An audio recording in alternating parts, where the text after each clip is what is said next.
as America declared its independence, the next thing that came up, obviously, was we had to have a government in place. We weren't arguing for anarchy. We had to replace it with something. And so, both at the state and national levels, we began to see a new governments forming. Representative government, or republicanism, means power from the people. It means a government that depends on virtue. You had to have good, knowledgeable people who cared about the society in order to have a well-functioning government. And as Thomas Jefferson explained, he dreamed of a nation of yeoman farmers. These are kind of middle-class, perhaps, farmers who were successful enough to take care of themselves and who had a civic virtue and a belief in doing their duty to help the country. Another problem that came up was equality. What does that mean? Who's equal exactly? Are we talking African Americans, Native Americans, women? Well, of course, you probably know the answer to all those will be no. The states had to create their governments and write their own constitutions. Connecticut had the oldest written constitution in the world, and Connecticut and Rhode Island, who also had a very old one, just simply deleted the words king from their constitution and kept the things they'd had before. But the other colonies wrote new constitutions. And the goal was to check the power of the executive, of the governor in this case, or the president in the federal government's case, because they blamed the entire Revolutionary War on King George having too much power and becoming corrupt. Pennsylvania didn't have an executive at all. There was no governor. All they had was a legislative branch.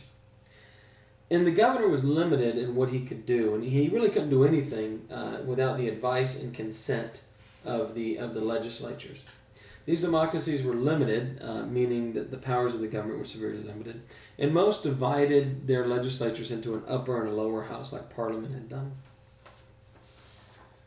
By late 1770s, the state governments are actually pretty unstable. They're having a lot of problems. And so in the late 1770s, you see a wave of rewriting the Constitution to strengthen the governor's office. And many states ended up with some pretty strong governors after starting out by trying to keep them very weak. Massachusetts is the first to do this. And one of the things they do, they give the governor the veto, so he can veto bills from the legislature, which will, of course, end up in the federal Constitution. Massachusetts also invents a constitutional convention to ratify their constitution and prevent the current state government from rejecting it, which is again going to be used for the real constitution. Religions lose official government support. No state officially supports a church anymore, and Jefferson in Virginia will include what he calls a wall of separation between church and state.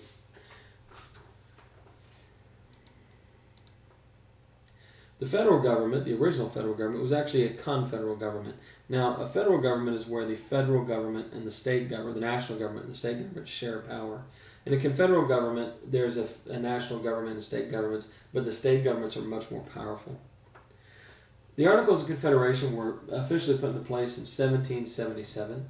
It was one branch to the government, which was the legislative branch. There was no president, and there weren't really courts. This national government could conduct wars and diplomacy. They could borrow and print money. But they had to ask the states for troops and tax dollars. And the states honestly usually said no. In fact, the whole time George Washington was fighting the war, the states routinely told him no when he asked for soldiers or equipment for them or money to keep the war going. If you wanted to pass a law, it took 9 of the 13 states to agree, and every state got 1 vote in the legislature. And if you wanted to amend the Articles of Constitution, every state had to agree. New York and Virginia had to give up their claims to Western land. Virginia, for example, claimed that it went all the way to the Mississippi River.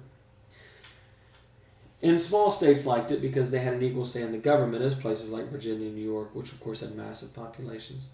This Articles of Government was officially in effect from 1781 to 1789. It certainly had its problems. The British, even though they said they would, refused to leave the Great Lakes region, and there wasn't much the first government could do about it. The British also promised they would pay for the slaves they had freed, but they never did this either. Britain restricted American trade. All these things they had promised not to do or to do in the Treaty of Paris, and all of them they ignored. There were boundary disputes to both the North and the South about where America ended and Britain began, or Spain began. And in 1784, the Americans sent John Adams to London. Britain claimed to not understand who he represented. They said, "We don't understand. Do you represent Massachusetts are the United States, or who are you and who are we negotiating with? Adams did negotiate away rights to use the Mississippi River for 20 years in exchange for the American version of the Florida border. And this made the South angry and pointed to a problem. Adams was a Northerner, and he negotiated a treaty that he didn't see a problem with, but of course, being in Massachusetts, he didn't have much use for the Mississippi River. But the Articles of Confederation was not all bad. Sometimes it's taught as this unmitigated disaster, but that's not true. It had two great accomplishments. One, it won the Revolutionary War, and to have this small, undeveloped area with no real military beat the greatest country on the planet in the Revolutionary War was an enormous accomplishment. And that was not an accomplishment done under the Constitution, that was done under the Articles. Its other great accomplishment is the Northwest Territories. This begins with the Ordinance of 1784, which is actually written by Thomas Jefferson, and he divides this area here you see in the black into 10 districts and creates a system about how they can become a state. In 1785, they reworked this, and they began to survey and sell the chunks of land to farmers who might want to move out there. They created a grid, and in the grid there would be 36 sections, 4 of which were set aside to support a public school, so we have public education here, and the other 32 to be sold to create a town. This greatly accelerated the populating of the West as people moved in. But unfortunately, speculators, businessmen would go in and abuse the system. They would buy a lot of land cheap and then turn around and sell it to people as they arrived. In 1787, the Northwest Ordinance abandoned Jefferson's original 10. They set a firm number, 60,000, to ask to be admitted as a state. They guaranteed freedom of religion and trial by jury in this area, and they banned slavery, which is important. You might notice that Kentucky and Tennessee and everything south of there is ignored.